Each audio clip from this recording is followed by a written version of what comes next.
Has Candace Owens been attacking Israel this hard because some secret organization is paying her to do so? And is Candace Owens a sellout? Okay. I want to talk to y'all about this because this is a video that got over 1 million views in 2 days about this man's perspective on why he thinks Candace Owens has been changing up lately, starting off with her not supporting Trump as much as she used to, and then also now this whole thing with Israel. Okay, I want to show y'all this video. Then I want to show you guys a video of Candace Owens and Piers Morgan having a heated discussion about America's unwavered support with Israel. Okay, let's hop into these videos, watch it, and react to it. Before we do me a quick favor. Hit that like button for the YouTube algorithm so that this video can reach more people like yourself. I truly appreciate you guys. Let's go ahead and hop in. One individual who I genuinely feel worse for than the Ayatollah right now is Candace Owens.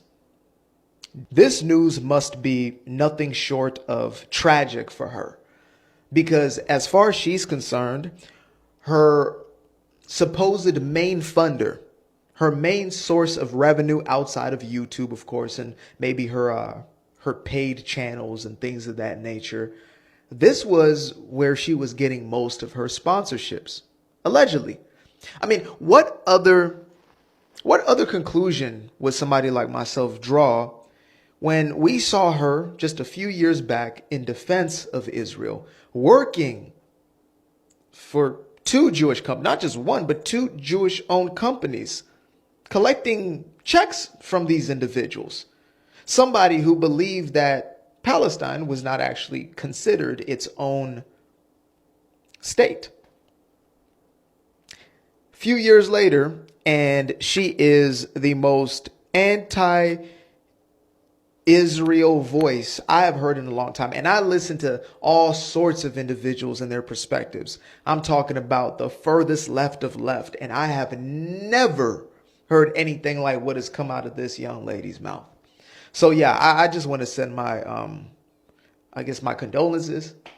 So the guy that we just watched, he feels that Candace Owens could potentially be getting some kind of payment in order to tear down the support of Israel. And you know what? I don't think that's true. And honestly, I think that a lot of Candace Owens, a lot of her takes could get her in trouble. A lot of her opinions actually go against the norm, and it could cancel her at any moment and get her in trouble with many different people.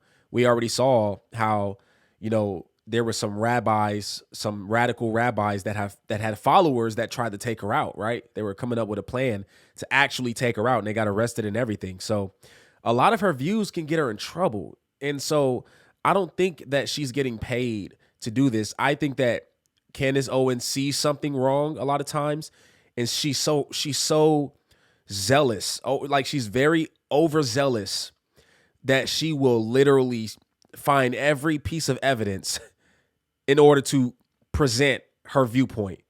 And that's why a lot of times she's right. Let me show y'all this real quick. This is her and Piers Morgan talking about America's support for Israel and how it's dangerous, and the fact that Israel is not, the government system of Israel is not who we think they are. Okay, let's check this out. I want to be very clear. Why are they chanting death to America? Why are they chanting that? That's kind of a random thing. Like, I know, wake up one day and go like, but why are they specifically chanting as opposed to saying, I don't know, to China or to Russia? What is it specifically about Well, they say America? to America, to Israel, to the United Kingdom, actually. Oh, okay. To pretty much anyone that wants to stand up to them.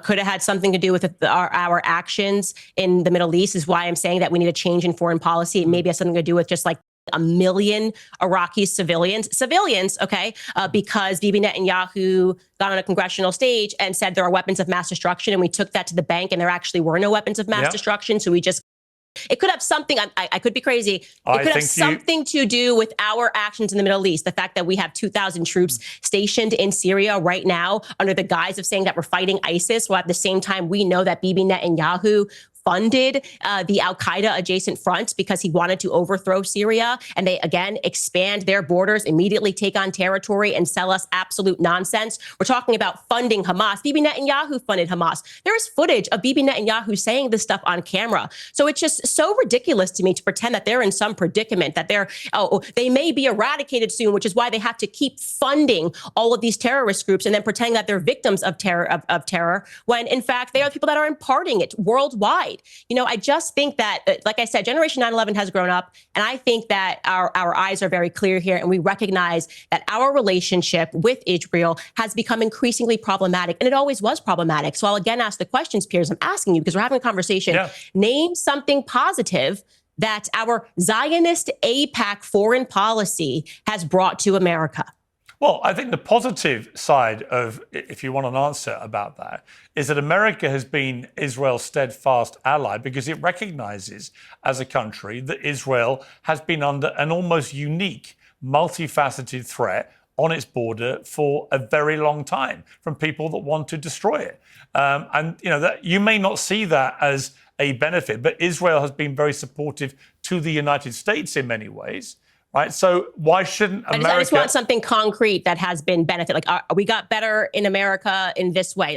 Just name something. Gas prices, just something that the average American can relate to. Well, you're not going to have a correlation between Zionism and gas prices in America. Of course, you're not. No, I'm just giving you an obviously example. To just tell me one thing that tangible benefits. Because what your argument here is like, well, you get a pat on the back and you can say that you helped this country, which was formed in 1948 by pretending to be refugees, if you will, and being invited into the homes of Palestinians, the horrific story of what happened. Well, they weren't pretending to be refugees. They were people fleeing a Holocaust. Let's be clear. Let me finish my statement. What do you mean pretending to be refugees? Let me finish my statement. When I say pretending to be refugees and being invited into the home, you would think that these people were helpless and were going to be grateful to the people that hosted them. People like Muhammad Hadid, Bella Hadid and Gigi Hadid's father, who was an infant at this time in his mother's arms. She had just given birth. They had invited these refugees because of the goodness of their heart. And then one day they return home and their doors are locked and they are told that if you try to enter, you are going to be That is the reality of how Israel was established as a state. Okay, that is not a stain that you can wipe from history. Most Americans growing up actually believe what happened was that, okay, it was a little messy. That's what happens after wars. Borders get changed. But at the very least, they were given money. I mean, you've lived here for hundreds of years. Here's money for your property. No, that's not what happened. They were forced out of their homes at gunpoint. Listen, and it's wrong. So we get to be the nation pat on the back. According to you, the thing that America gets. Let me finish. I'm going to let you finish. It's your show. We can. But let me finish. Your argument is that what we get to be is that nation that keeps supporting it as they continue to move their borders in this way. Now we're seeing that incursion into Gaza, and we are certainly going to see it by the end of this administration in the West Bank, because like I said, that is why Miriam Adelson gave Trump $100 million. Look, as you know, I oppose what the Israeli government is doing now in Gaza. I oppose. So I didn't know that, I don't know the ins and outs of how Israeli or how Jewish people regained their land back in Israel. I just looked up how everything took place as far as the war goes, right? The war and after the war, and the British government, decided to sign the deal with the United Nations to give Israel that area that was once called Palestine, British Palestine, I guess, to give it back to the Israeli people or the Jewish people. But how they did it matters, right? How they got these things back matters. Did they forcefully take people's homes and did not offer them anything for that piece of land that they now have to give up? And I think that matters. And whether or not it is Jewish people doing it, or Arab people doing it, or African people, or English people, it does not matter. If you are doing that to someone, that is absolutely wrong. Expansion of settlements on the West Bank. I think all of that is completely wrong. I do think America supports Israel because it remains the only democracy in the Middle East, and that's an important... They're not a democracy. Stop saying that, Piers. You know better. Well, they have elections. It's not a democracy. They have elections. But who gets to vote in those elections? Do the Gazans get to vote in that election? Well, the Israelis get to vote in Israel, obviously. Okay, so you're basically saying America had a democracy, when we had Israel laws ceded that said Black Americans couldn't, Israel, Black Americans Israel couldn't moved vote. out. It is indisputable that Israel moved out of Gaza in 2005, and there was an election, and Hamas got elected. Right now, Yeah, I and agree that's with, because I agree with you. I agree with. but Listen, Bibi hang on. Netanyahu was on camera saying that they were going to fund Hamas into power. Listen, so they orchestrated Candace, that because they wanted to create Candace, this I haven't illusion. finished. Side note, she's actually cooking right now, by the way. She's actually cooking. She's making Piers Morgan look a little bad on his own show.